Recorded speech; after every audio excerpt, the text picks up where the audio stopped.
committee is recognized. Thank you very much. Appreciate that, Mr. Chairman and Mr. Vice Chairman.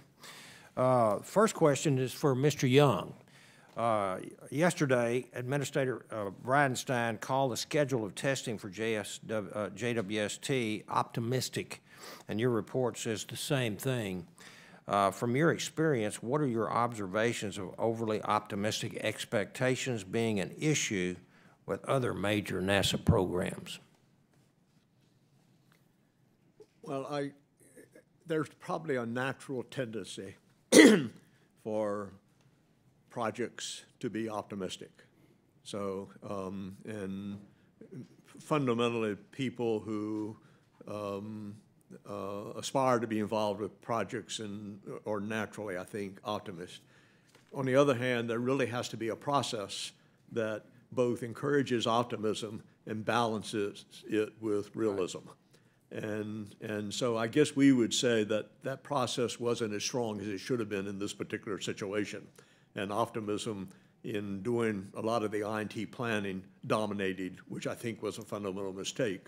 And that clearly is a Northrop Grumman responsibility, but NASA also plays a role, in our view, in being a damper, if I could say it that way, on the optimism that is incorporated. Right. Thank you very much. You don't want overly pessimistic people working on these programs you don't. either. That's for right. Sure.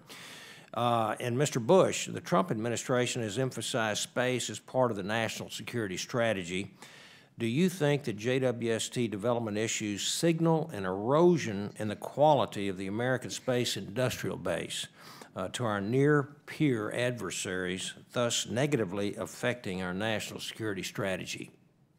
I think what the administration is doing with its emphasis on space is incredibly important for our country. As I said in my opening remarks, I am quite concerned that our will to lead is being tested every day. And because of that, I think it is especially important that we take on programs like Webb to demonstrate to the world that we can lead, that we can continue to set the pace on technology. Your question related directly to concerns about the erosion in the industrial base. And I did have a number of concerns as we went through a very difficult period after the sequester, where the industrial base, along with our customer communities, were very negatively impacted. But as I take a look, and in particular at Webb, I do not see those particular issues evident. I think they are more along the lines of the issues identified by the Independent Review Board. But as I look ahead and I think about our industry and I think about our capacity to really lead, there are concerns on the horizon that we need to be very focused on, concerns associated with workforce, STEM education, and our willingness to take on these very risky projects so that we can continue to lead. Okay, thank you. Very well. And Mr. Young, during yesterday's testimony, you also mentioned that NASA and Northrop Grumman's plan for implementing the IRB's recommendations will be set in the next couple of months, and that the implementation plan must be reviewed before it becomes set.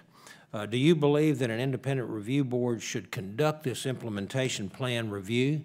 And if not, should the SRB conduct this review?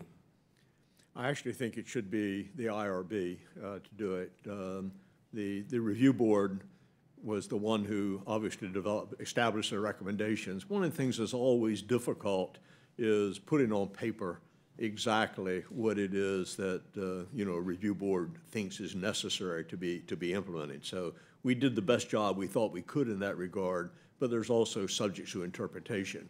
So I think it's important to the people who sponsored the recommendations to be those who examine the implementation of the recommendations to assure that they're consistent with what was intended when they were developed. Yes, sir. And then one last question for Mr. Bush. Congress fully understands that JWST is a very complex mission, both in terms of spacecraft design and its intended operating environment. Putting aside the Sunshield situation, Mr. Bush, what other development areas have contributed to this scheduled delay? So over the years, there have been a variety of issues. They range back from the decisions early in the program to scale up the size of the optic and the approach to conducting the mission. I think those were very appropriate. It was a learning process in terms of what would really be needed to implement the physics objectives of the program. But as we have progressed through the program, we've had enormous success. There were basically 10 technological inventions that we had to get behind us to even enable us to get to the point that we are at today, where we can be integrating and testing the full-up capability. We've had tremendous success in those technological developments. But as we've gotten into the integration and test process, as the IRB, I think, very accurately pointed out, the issues have been finding the small things that aren't tested until later in the process, that when we find them, they have these big impacts that we have to go through to undo things, put it back together again, and then retest it, because we're determined that we're going to test this thing comprehensively before we launch it. Yes, sir. Thank you very much, and I yield back, Mr. Chairman. Thank you, Mr. Babin. And I understand